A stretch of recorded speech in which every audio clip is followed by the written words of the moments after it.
1 கொரிந்தியர் 10:8 அவர்களில் சிலர் வேசித்தனம் பண்ணி ஒரே நாளில் 23,000 பேர் விழுந்து போனார்கள். அதுபோல நாமும் வேசித்தனம் பண்ணாதிருப்போமாக.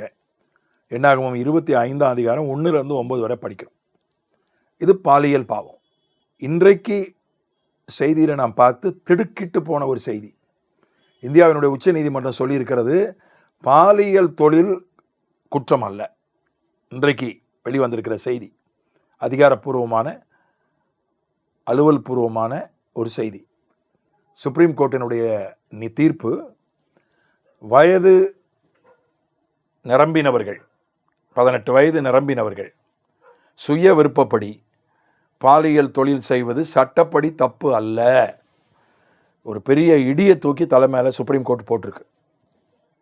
18 வயசுக்கு கீழ்ப்பட்டவங்க 19 வயசுக்கு கீழ்ப்பட்டவங்க பாலியல் தொழில் செஞ்சால் அது சட்டப்படி குற்றம். 18 வயசுக்கு மேலே இருக்கிறவங்கள கூட வற்புறுத்தி பாலியல் தொழிலில் ஈடுபடுத்தினா அது சட்டப்படி குற்றம். ஒரு 19 வயசுக்கு மேலே இருக்கிறவங்க தன் சுய விருப்பப்படி பாலியல் தொழில் பண்ணால் தப்பு இல்லை என்று சுப்ரீம் கோர்ட்டு, இந்தியாவினுடைய சுப்ரீம் கோர்ட்டு, இந்தியாவினுடைய உச்ச நீதிமன்றம் தீர்ப்பு கொடுத்துருக்கு. எவ்வளோ ஒரு பயங்கரமான காரியம் பாருங்கள். 2-3 வருஷத்துக்கு முன்னால் இன்னொரு தீர்ப்பு கொடுத்துச்சு. 2-3 வருஷமா 5-6 வருஷமாக எனக்கு சரியாக ஞாபகம் இல்லை. இது சுப்ரீம் கோர்ட்டு தான். இதுக்கு முன்னால் இந்தியாவில் என்ன சட்டம் தெரியுமா? ஒரு திருமணமான ஒரு நபர் தன்னுடைய வாழ்க்கை துணை அல்லாமல் வேறு ஒருவரோடு தொடர்பு வச்சுருந்தா அது சட்டப்படி தப்பு, அதுக்கு தண்டனை உண்டு. அது கிரிமினல் குற்றம், அதுக்கு தண்டனை உண்டு. ஆனால் சுப்ரீம் கோர்ட்டு சில ஆண்டுகளுக்கு முன்பு ஒரு தீர்ப்பை கொடுத்தது, ஒரு திருமணமான நபர் தன்னுடைய வாழ்க்கை துணை அல்லாத ஒருவரோடு தப்பான உறவு கொண்டிருந்தால் அது சட்டப்படி குற்றம் அல்ல. அதை விசாரிப்பது, தண்டிப்பது எங்கள் வேலை இல்லை, கோர்ட்டினுடைய வேலை இல்லை. எங்களுக்கு அதுக்கெல்லாம் நேரம் கிடையாது. நீங்களே பார்த்துக்கிடுங்க. உங்கள் கணவன் தப்பான தொடர்பில் இருந்தால் மனைவி விவாகரத்து பண்ணிடுங்க. மனைவி தப்பான தொடர்பில் இருந்தால் கணவன் விவாகரத்து பண்ணிடுங்க. விவாகரத்துக்கு எங்ககிட்ட வாங்க, நாங்கள் விவாகரத்து கொடுக்குறோம். ஆனால் என் கணவன் தப்பான தொடர்பில் இருக்கார், மனைவி தப்பான தொடர்பில் இருக்கான்னு நீங்கள் வந்தீங்கன்னா அதை விசாரிக்க எங்களுக்கு நேரம் இல்லை. ஆகினால அதை நீங்களே பார்த்துக்கிடுங்க. இனி திருமணத்திற்கு புறம்பான எக்ஸ்ட்ரா மாரிட்டல் அஃபேர், திருமணத்துக்கு புறம்பான உறவு இனி சட்டப்படி தப்பு அல்ல. இல்லிசிட் அஃபேர், தப்பான உறவு, முறை அற்ற உறவு இனி சட்டப்படி தவறு அல்ல என்று சுப்ரீம் கோர்ட், இந்தியாவினுடைய சுப்ரீம் கோர்ட் சொல்லிவிட்டது. நம்முடைய கிழக்கு தேசம் கட்டுப்பட்டியான தேசம். இப்படிப்பட்ட தேசத்தினுடைய சட்டமே இப்படி மாறிவிட்டது. அப்படி இருக்கும்போது அவன் பாருங்கள், சமூகம் எப்படி இருக்கும் பாருங்கள். சட்டம் இருக்கும்போதே சமூகத்தில் அவ்வளவோ தவறுகள் உண்டு.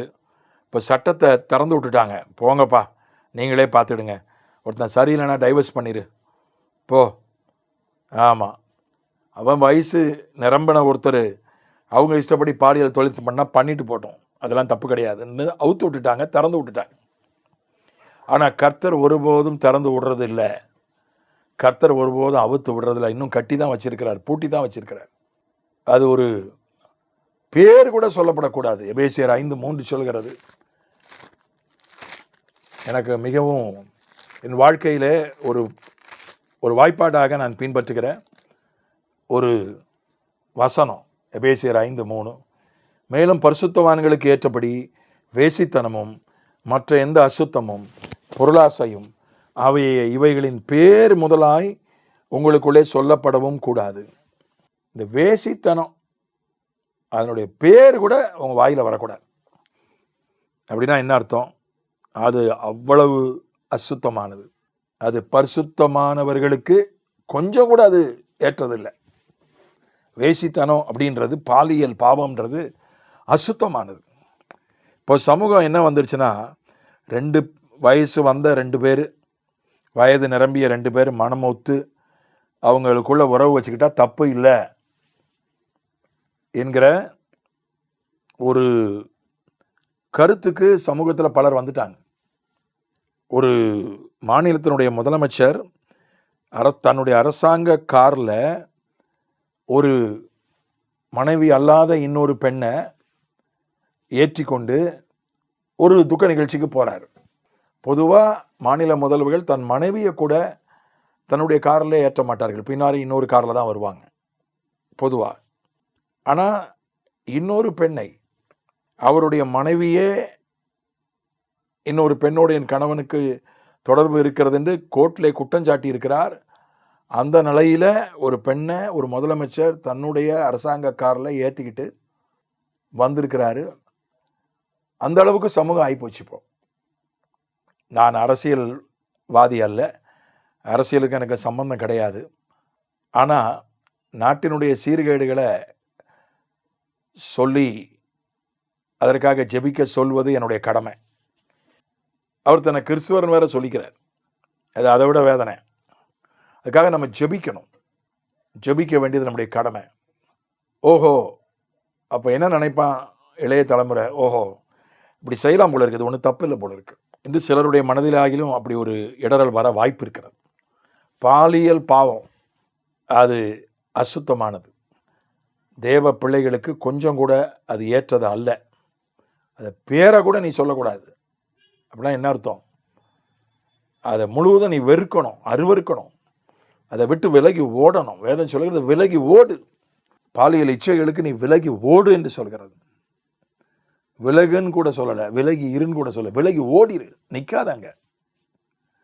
ஆகவே பரிசுத்தம் அது தேவன் கட்டளையிடுகிற ஒரு காரியம். பாலியல் பாவங்களை வெறுப்போம், அருவருப்போம், அதை விட்டு விலகி ஓடுவோம். ஆமென்.